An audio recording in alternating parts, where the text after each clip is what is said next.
दोस्तों एक दासी थी जो कि हर रोज अपनी महारानी की सेज बिछाया करती थी। एक दिन उसने खूब सजाकर सेज बिछाई। बिस्तर की खूबसूरती और उससे बिखर रही खुशबू को देखकर दासी सोचने लगी कि क्यों ना मैं भी इस बिस्तर पर लेट कर देखूं। गर्मी के दिन चल रहे थे। नदी किनारे से महल के अंदर ठंडी हवा भी आ रही थी। वो थकी हुई दासी जैसे ही रानी की सेज पर लेट गई, तुरंत उस बेचारी दासी को नींद आ गई। कुछ देर में महारानी वहाँ पर आ गई और उसने आते ही जैसे ही अपनी दासी को अपनी सेज पर सोए देखा तो वो गुस्से और क्रोध से आग बबूला हो गई। उसने गुस्से में ही क्रोध से दासी को जगाया।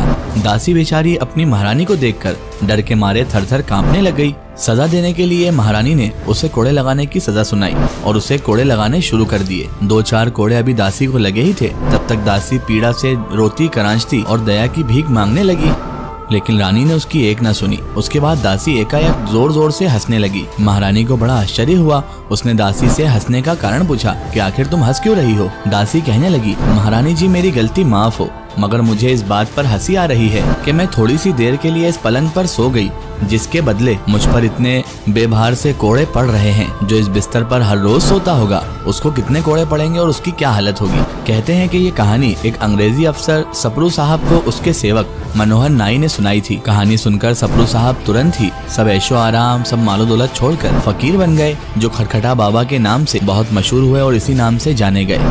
वीडियो कैसी लगी कमेंट सेक्शन में जरूर बताएं।